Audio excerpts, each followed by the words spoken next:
Beautiful ones. Is there someone you miss? Past lover, parent, pet. I'm going to share two quick steps to shifting the pain into power. I am Bird Mejia, intuitive healer, helping you heal repeating patterns of heartbreak, broken relationships, and emotional pain. I'm so glad you're here. Are you ready? Let's do this. All right, my sweet dog, baby, died 39 hours ago, and my mother died 17 months ago. I'm going to quickly tell you the story of the night my dog died and the epiphany that came after. The day my dog died, we had gone up to Sedona for the day, and we went for a hike right before we left Sedona. It was just a day trip, and we were in this beautiful space, and it was just, you could feel the silence of the canyon, and we just sat in this space for like a half an hour and just sat with the sound of silence, all right?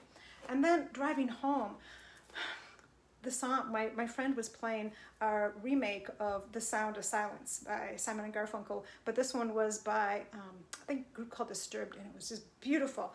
And we kept listening to it and listening to it. And while I was listening to it, The Sound of Silence, I all of a sudden had this intuition. I have powerful intuitions. I have an intuitive gift. I'm a messenger, so when I work with clients, I call myself intuitive healer because I get downloads. I get downloads what I need when I'm working with clients. But anyways, I got this download, I got this intuition. All of a sudden, I knew my dog was dying. Like I just knew, all right? So I get home, and my dog is dying, all right? And we took him in, and he died at 2 a.m., and it was so emotional. I was in tears. I was crying and grieving. Yesterday was just a grieving day. And yesterday I was just sitting, the house was silent. My dog, loved my dog, but he whined all the time. Constantly he would whine. Every time he wanted attention, he'd whine. If the phone rang, he would whine. If he heard me on the phone, he'd whine.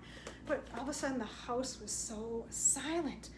And in the silence, it was like, oh my God, I missed him so much. It was this silence, and I couldn't bear the silence because I was in the space and I missed my dog so much. Just tears going through.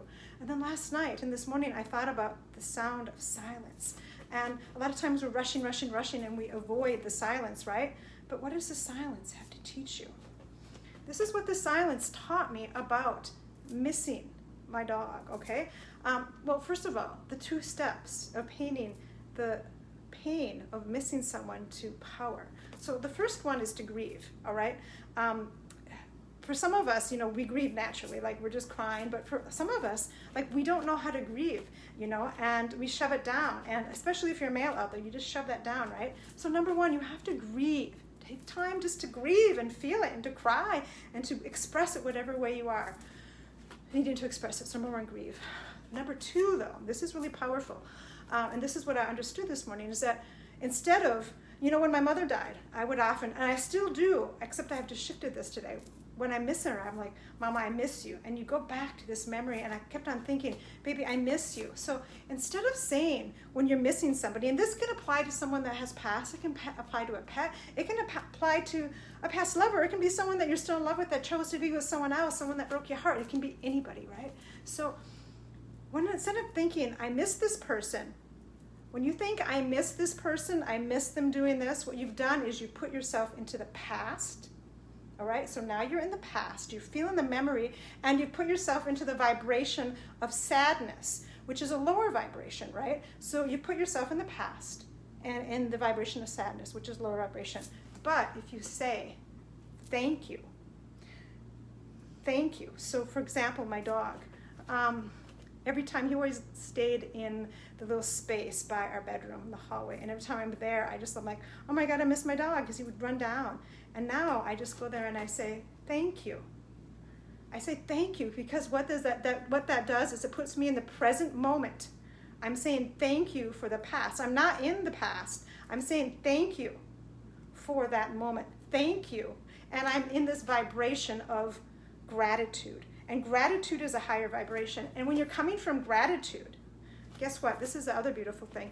You can connect to people that have passed. So do you remember when there was one of the shootings a bunch of years ago in one of the grade schools out east? One of the mothers that lost her little boy, I heard her talk, and she goes around the country talking about this. she found out she has this connection with her son who passed. And he told her, he said, Mom, when you're in this vibration of grief and sadness, the vibration's low and I can't connect to you. You have to be at this vibration of love and joy for you to feel me, for me to connect. So that's what she talks about in her talks. So when you come for this, when you say thank you say thank you for this moment, you thank you, and you're not in the past, but you thank that person, thank that memory, then you are in the present moment and you are in this higher vibration, and then you can connect. And that's actually what I did with my dog Spirit. I connected. I had a communication with his spirit. This is the same thing that happened with me last year with my mother. Like, I had this really powerful connection with my mother, but I did it when I was in this space of just love and joy and peace, because I could connect. Otherwise, when I'm sitting in sadness and missing and in that grief, I can't connect, all right? So that is how you shift from pain to power. Try it. Instead of saying, I miss this, I miss this person, I miss this memory, say, thank you, and be present in this moment. This moment is the present power. So try it. Let me know how that goes. You know someone that needs this, please share it with them. If you want to go deeper, if you want to feel better, I invite you to join me for my 8-week group coaching experience, or apply for my 3-month total transformation one-on-one coaching. Thank you for joining me. I am Bert Mejia, and I want you to have lasting love and joy, because you know what? You deserve it. You effing deserve it. All right? Sending you love and light. Have a beautiful, beautiful, powerful day. And you see my cat back here. See? So I'm in the present moment enjoying my little kitty. All right. Love and light.